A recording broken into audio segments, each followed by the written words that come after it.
हाल ही में शुवेंदु अधिकारी ने फाइनली यहाँ पर अपनी ओथ सेरेमनी कर ली और अब वो वेस्ट बंगाल के चीफ मिनिस्टर बन चुके हैं।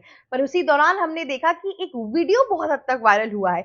जब पीएम नरेंद्र मोदी सबके समक्ष पहुंचे, वहां पे वो सबको ग्रीट कर रहे थे, उसी दौरान उन्होंने एक ऐसे खास व्यक्ति को इग्नोर कर दिया जिसकी अपेक्षाएं यूजर्स को नहीं थी और यूजर्स बहुत ज्यादा शॉक हो गए।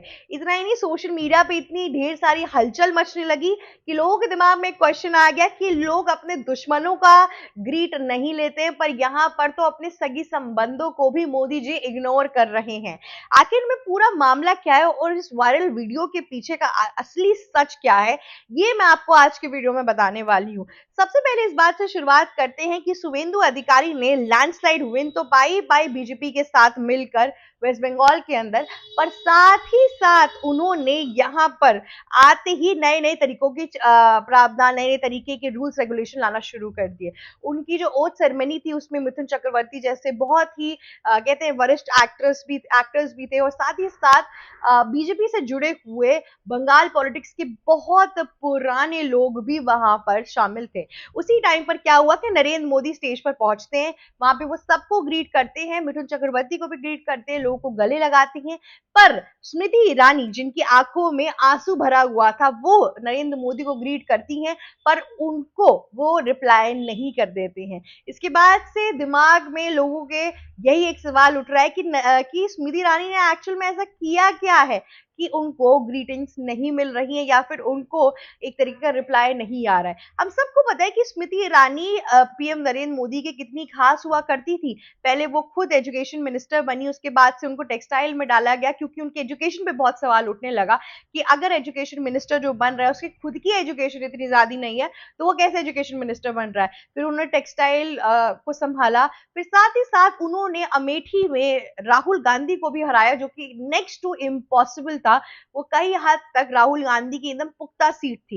लेकिन उसके बाद से ऐसी बहुत सी चीजें हुई, जैसे उनके परिवार का गोवा में एक बार से रिलेटेड एक इश्यू आया, उसके चक्कर में बहुत हद तक इमेज बहुत नीचे गई स्मृति ईरानी की।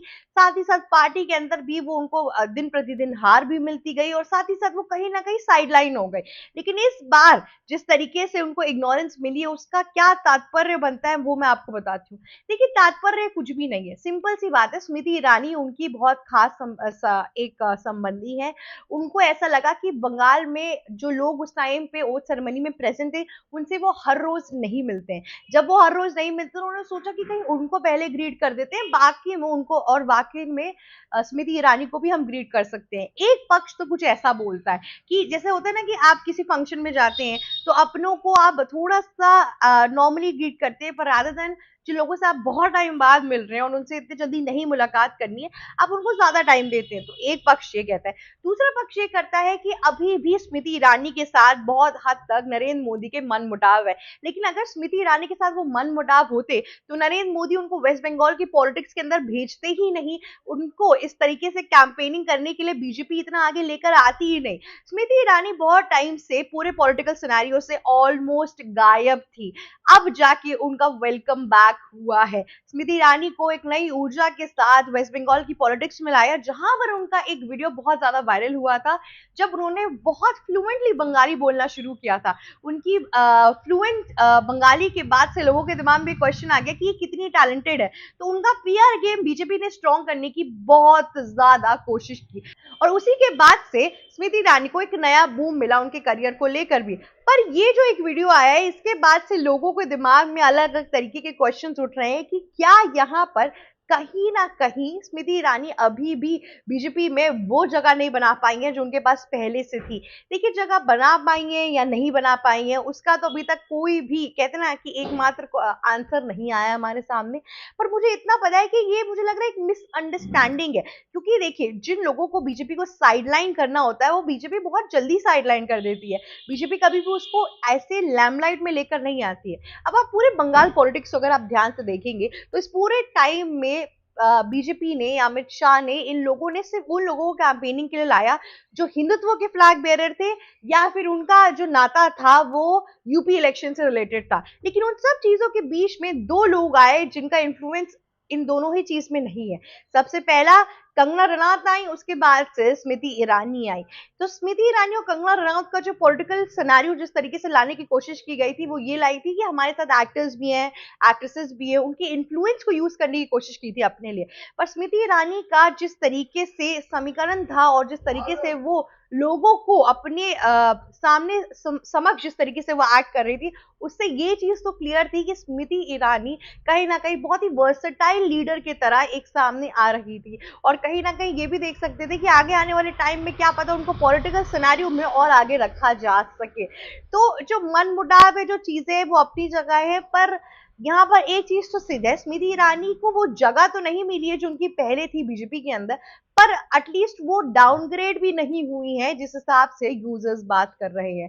हालांकि ये मुझे लग रहा है कि मिसअंडरस्टैंडिंग का एक प्रतीक है और इस तरीके से ये वीडियो सामने आया है, पर उसको हटा कर अगर आप बात करेंगे तो इस टाइम पर जिस हिसाब से गतिविधियां चल रही है, जिस हिसाब से चीजें चल रही हैं, उससे ये बात तो प्रूव है कि स्मृति ईरानी का वेलकम बैक बीजेपी में ही नहीं, और वेलकम बैक पॉलिटिकल सिनारियो में हो रहा है। और आने वाले यूपी इलेक्शन में वो फिर से लड़ने के लिए ऑलमोस्ट रेडी हो चुकी हैं, और फिर से वो इस बार अपने अमेठी से लड़ेंगी, या फिर वो इस बार फिर से लोगों के समक्ष आके अपना पुराना जो दौर था उनका और पुराना जिस तरीके का ओहदा था उस चीज को वापस लेने के लिए वो एक और बार ट्राई कर रही हैं। ये बात तो पक्की हो चुकी है। खैर, देखते हैं कि इसके आगे क्या होता है। आज के लिए बस इतना ही। अगर आपको ये वीडियो अच्छी लगी तो प्लीज लाइक, शेयर, सब्सक्राइब और कमेंट करना मत भूलिएगा। जाते जाते बेल आइकन भी हिट कर दीजिएगा। थैंक यू सो मच हमारी वीडियो देखने के लिए। Subscribe to News Vigil Hindi now. Stay tuned for the right analysis of every major world news.